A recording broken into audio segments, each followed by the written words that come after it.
শ্যামনগর গ্রামে বাস করত রাম ও শ্যাম। তারা দুই ভাই ছিল। তাদের বাবা অনেক ছোটবেলায় মারা গেছে, কিন্তু তারা খুব গরিব ছিল। দুজনে মাঠে ঘাটে কাজ করত। একদিন কাজ শেষ করে বাড়ি ফেরার পথে, দাদা, গ্রামে তো তেমন কোনো কাজ নেই। এখন আমরা কি করব? কাজ না করলে মায়ের ওষুধ ও আমাদের খাওয়া দাওয়া তো জুটবে না। তুই ঠিক কথা বলছিস ভাই। দেখি যদি অন্য কোথাও কাজ পাই। একবার ভাবছি শহরে যাব। বাবলু সেখানে কাজ করে, দেখি ওর ওখানে কোনো কাজ আছে নাকি।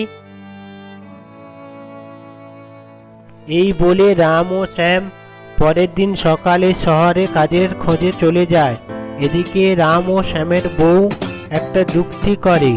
শোন লতা, এরা দুই ভাই বাড়ি থেকে বের হয়ে গেলে আমরা দুজন খুব শান্তিতে থাকবো। না হলে সারাক্ষণ মামা করে বাড়িটা মাথায় করবে, আর আমাদের এই বাড়িতে কোনো গুরুত্ব নেই। তুমি ঠিক কথাই বলছো দিদি।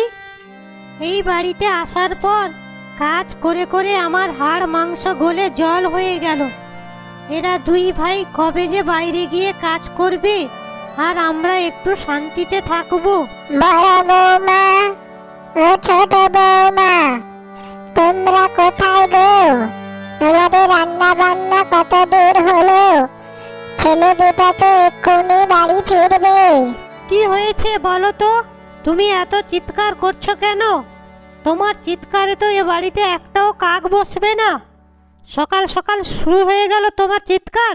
সারা জীবনটা তো বসে বসে খেলে, একটু হাত পা নাড়াও। আর কতদিন এভাবে বসে বসে খাবে তুমি? কি কথা বলছো তোমরা? আমি কি তোমাদের ওপর অত্যাচার করি নাকি? তোমরা দুজনে এ বাড়ির বউ। আমি যখন থাকবো না, এই সংসারের দায়িত্ব তোমাদেরকে তো নিতে হবে। মা ও মা, একটা ভালো খবর আছে। আমরা দুই ভাই শহরে একটা ভালো কাজের ব্যবস্থা করেছি। কি বলছিস তোরা? তোরা দুজনে তাহলে বাড়িতে থাকবি না? তাহলে বাবা, আমাকে নিয়ে চল তোদের সঙ্গে, আমিও যাব। আমি তোদের জন্য রান্না বান্না করে দেব বাবা। এই কথা শুনে বড় বউ পূজা মনে মনে ভাবে যে বুড়ি চলে গেলে আমাদের রান্না বান্না করে কে দেবে? না না, বুড়িকে যেতে দেওয়া যাবে না। মা, তুমি কি বলছো? তুমি আমাদের ছেড়ে চলে যাবে? আর আমরা দুজন এখানে একা একা থাকবো কি করে বলো তো মা? মা, তুমি যে কি বলো না। তুমি আমাদের সঙ্গে গিয়ে কি করবে? তাছাড়া সেখানে রান্নাবান্না করার লোক আছে। তুমি তোমার বৌমাদের সঙ্গে থাকো। তোমার বৌমারা তোমাকে কত ভালোবাসে। আর বলছি শোনো পূজা, মায়ের খেয়াল রাখো, কেমন? কাল সকালে আমরা দুই ভাই বেরিয়ে যাব বাড়ি থেকে। মা, আমরা কাল সকালে যাব। তুমি কিন্তু তোমার শরীর যত্ন নিও, আর টাইম মতো খাওয়া দাওয়া করবে। আমরা কিন্তু রোজ ফোন করব তোমাকে। রাম ও শ্যাম দুই ভাই কাজের জন্য শহরে চলে যায়। এদিকে দুই বৌমা শুরু করে তাদের শাশুড়ি মায়ের ওপর অত্যাচার। মা, আমার জন্য এক কাপ চা বানিয়ে নিয়ে এসো তো। আমার জন্যও বানাবে। মাথাটা খুব ভীষণ ধরেছে। কি হলো, দাঁড়িয়ে আছো যে? নিয়ে এসো তাড়াতাড়ি।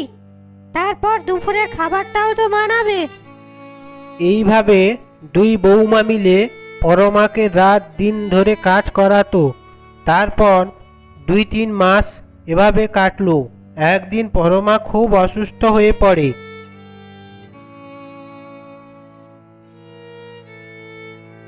মা, ও মা, কি হলো?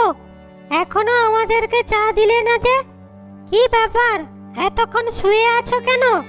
দেখো তো বৌমা, আমার শরীরটা ভালো নেই। আর ঢং করতে হবে না তোমাকে। বেশ তো বলেছিলে ছেলেদের জন্য রান্না বান্না করবে শহরে গিয়ে। ও, বুঝেছি, ছেলে দুটো তোমার নিজের। তাদের জন্য রান্না বান্না করতে কোনো কষ্ট হবে না তোমার।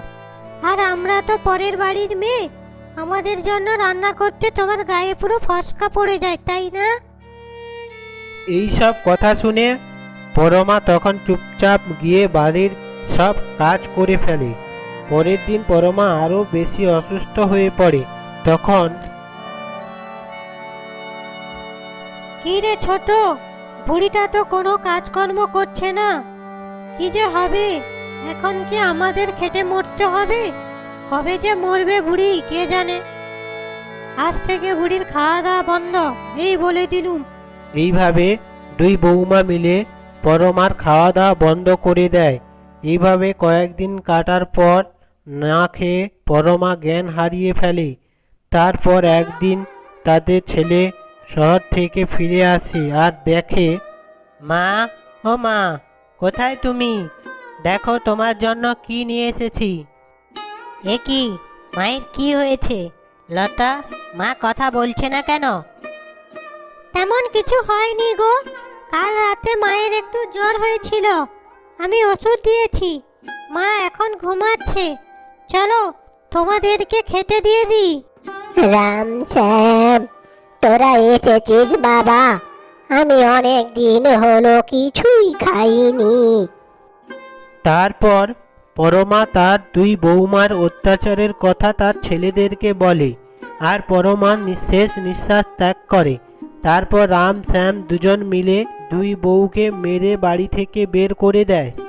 তো বন্ধুরা, গল্পটি কেমন লাগলো? যদি ভালো লাগে চ্যানেলটিকে লাইক, শেয়ার, সাবস্ক্রাইব করো আর কমেন্টে অবশ্যই জানাও গল্পটি কেমন হলো। আজকে এই পর্যন্ত। সবাই ভালো থেকো, সুস্থ থেকো, টাটা, বাই বাই।